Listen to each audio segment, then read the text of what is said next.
Hozir mana. Mana buni yopib qo'yasiz.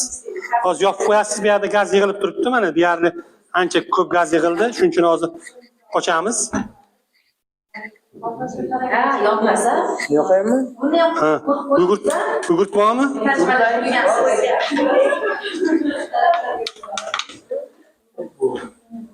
Men so'mkamda gugurt bor ana xolos alaqanda.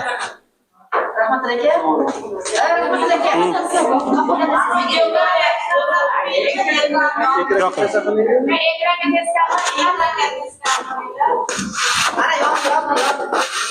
Ekranni yopib qo'ying.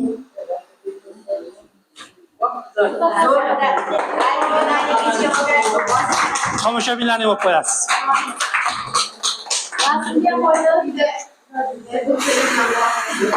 Ekranni yopib qo'ying, ekranni yopib qo'ying.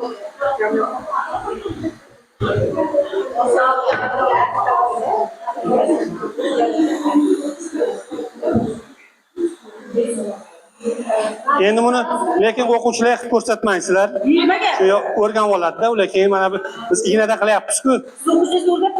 Men o'rgatdim, juda kuchli yomon portladi. Bu karbid ko'p so'varibmiz-da biz. Hozir agar ko'rgan bo'lsalaring, karbid o'zi normal holatda mana bunday holatda bo'ladi. Men mana bunaqa ishlatilgan karbidni soldim. Bu bir marta ishlatilib suvdan o'sha chiqqani bu. Ha, shuning uchun oz solish kerak. Shundan bir 7-8 bo'lak solsalaring bo'ladi. Mayli, mana qo'y. Qayerdan olsak bo'ladi karbid? Qurilish magazinlarida sotadi. Kilosi 20 ming. Kilosi 20 ming. Siz yarim kilo 10 ming olsangiz 1 yilga yetadi sizga. 10-sinfda organik kimyoda bor.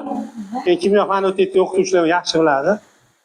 O'shanda darsdan ozgina bo'sh vaqtlarda ko'rsatilsa bo'ladi. Hidi chiqadi o'zi. Ha, hidi chiqadi. Hidi chiqadi. Smarka nima deydi? Shunaqangi o'xshaydi. Ha, endi haftaga endi ishlatiladi. Bu kislorod baloni bilan qo'shilib yoqqanda anchagacha mana bu yergacha ko'm-ko'k bo'lib yonadi-da. Shunda bundan chiqayotgan issiqlik 3600 gradusgacha, demak metallarni eritib bir-biriga payvandlab bera oladi. Bo'ladi?